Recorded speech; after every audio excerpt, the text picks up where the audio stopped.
Assalamualaikum warahmatullahi wabarakatuh.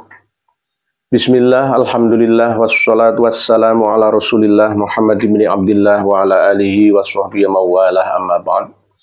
Yang kami hormati, yang kami cintai, yang kami sayangi, yang kami banggakan segenap saudara dan saudari semuanya dimanapun dan kapanpun, lintas suku dan agama beserta dengan keluarga semuanya semoga berbahagia dunia sampai di akhiratnya. Pada kesempatan yang penuh dengan kebahagiaan ini kami akan menyampaikan himbauan kepada semua umat Islam ya, khususnya dan umat manusia pada umumnya. Kita jadikan pelajaran yang berharga dari polemik tentang nasab Ba'alawi ini, sehingga para pemirsa dan pendengar sekalian, khususnya para santri dan mahasiswa, untuk terus mengkaji.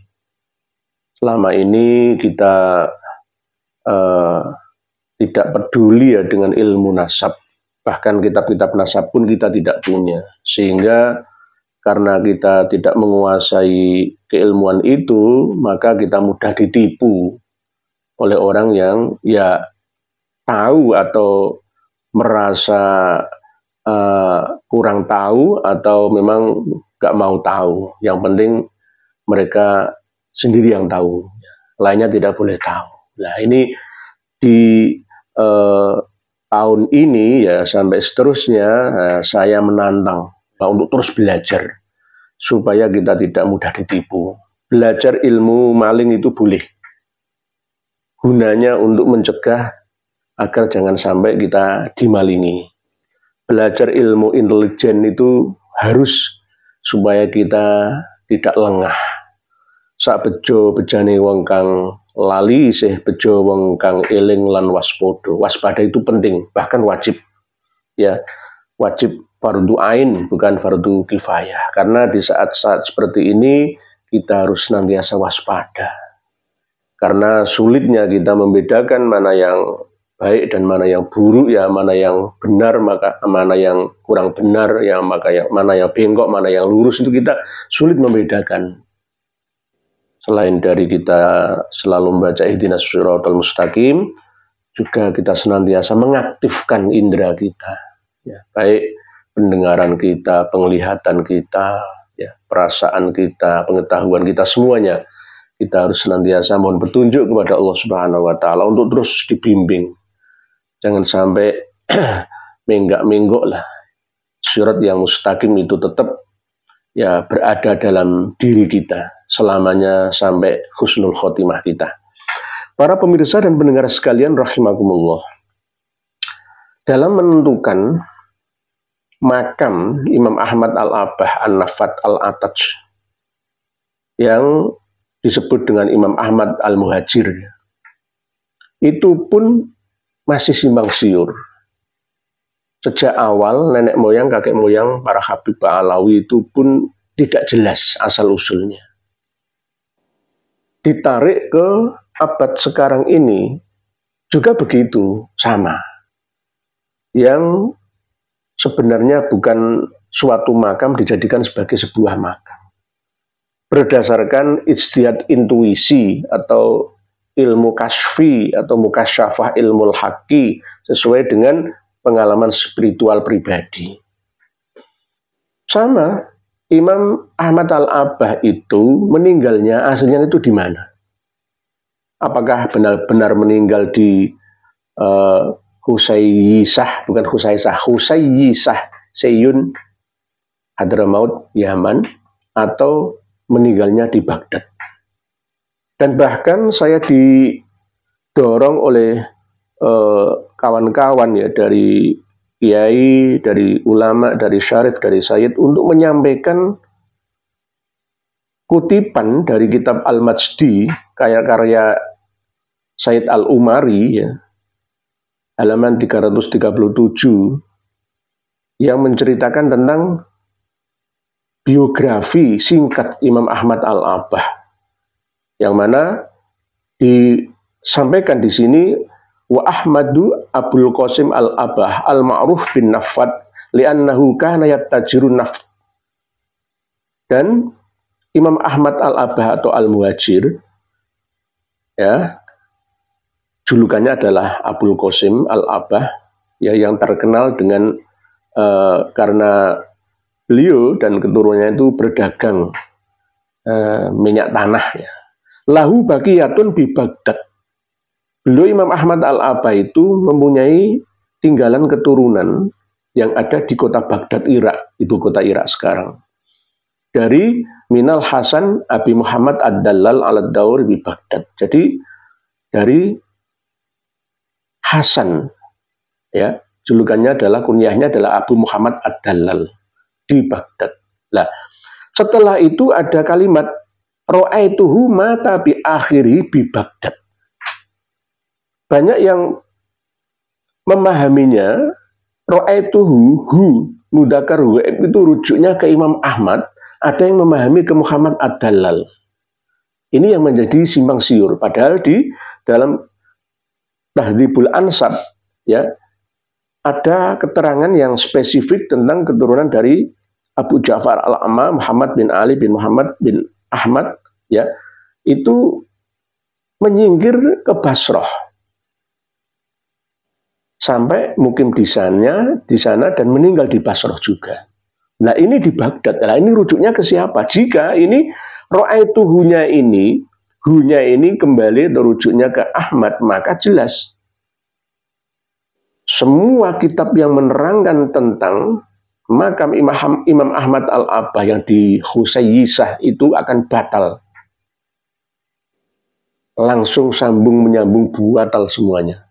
Berarti makam Imam Ahmad Al-Abah itu di Najaf, di Wadi As-Salam, 170 km dari Baghdad. Itu wajar karena meninggalnya Imam Ahmad Al-Abah di Baghdad, maka makamnya pun di Najaf, 120 sampai 170 km itu jarak tempuh yang wajar pada saat itu, karena memang di pemakaman Wadi As-Salam, Lembah Damai, ya, itu adalah pemakaman sejak awal muasal umat Islam meninggal dunia, khususnya makam Imam Ali karramallahu wajhah juga di situ, sampai keturunannya Alawin, Imam Ali, ya, dan keturunannya itu di situ semua. Berarti Imam Ahmad Al-Abah makamnya tidak di Husayyisah Sayyun Hadramaut Yaman. Karena meninggalnya Imam Ahmad Al-Abah di Baghdad, tidak mungkin meninggal di Baghdad dimakamkan di Sayyun Husayyisah. Jaraknya itu 1888 kilometer. Kalau sekarang ada pesawat, dulu itu tidak ada pesawat. Perjalanan berapa hari? Nggak mungkin itu. Dan tidak ada cerita baik di Al-Majdi, Tahdzibul Ansab, sampai kitab As-Suluk, Tabaqatul Ulama wal Muluk yang menceritakan tentang makam Imam Ahmad Al-Abah. Jadi terus siapa yang dimakamkan di situ? Nah, ya inilah yang menjadi tanda tanya atau teka-teki kita bersama. Siapa yang berbohong? Apakah benar-benar itu sebuah makam atau hanya sekedar petilasan? Nah, kita nggak tahu. Di dalam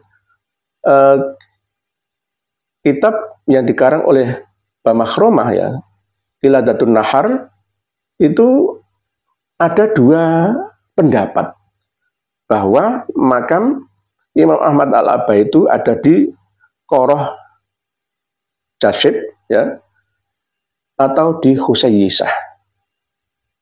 Nah, jaraknya itu antara Qoroh Jashib dengan Husayyisah itu 880 km. Nggak mungkin meninggal di Qoroh Jashib dibawa ke Husayyisah Sayyun Hadramaut Yaman. Ada dua kemungkinan, kalau tidak di Qoroh Jashib juga ada kemungkinan di Husayyisah itu. Jadi masih teka-teki.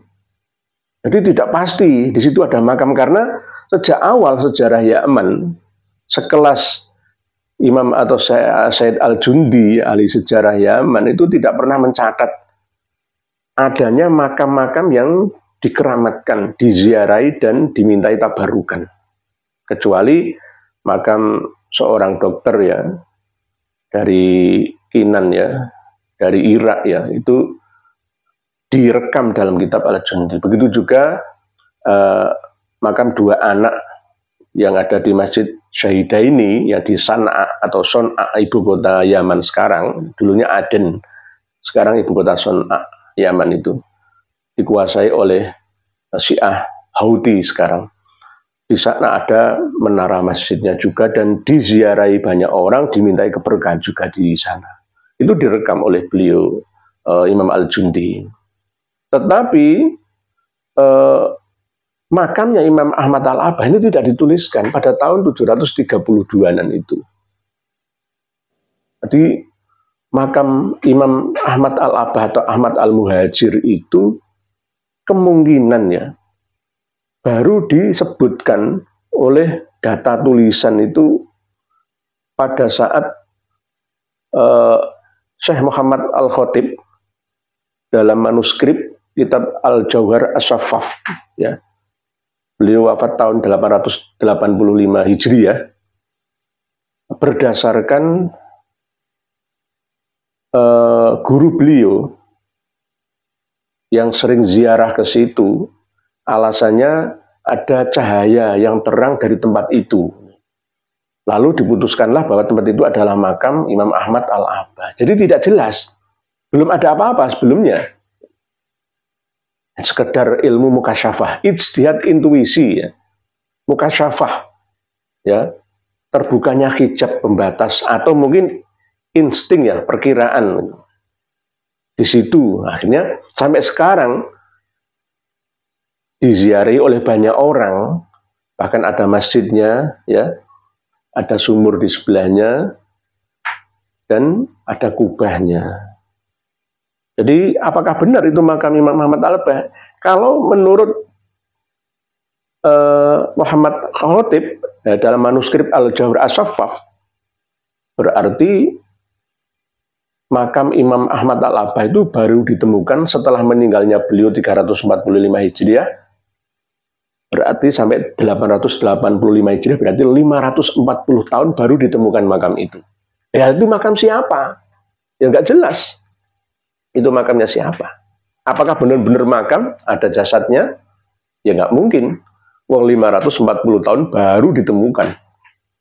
Itu pun kalau manuskrip Al-Jauhar As-Saffaf karya Muhammad Al-Khatib benar-benar ada dan ditemukan. Kalau tidak, maka malah justru mundur ke pengarang kitab Al-Qiladatul Nahar Pak Makromah yang wafat tahun 947. Berarti lebih panjang lagi dari 345 Hijriah ke 947, berarti 602 tahun baru ditemukan secara pasti bahwa makam Imam Ahmad Al-Muhajir itu berada di Husayyisah Sayyun Hadramaut Yaman.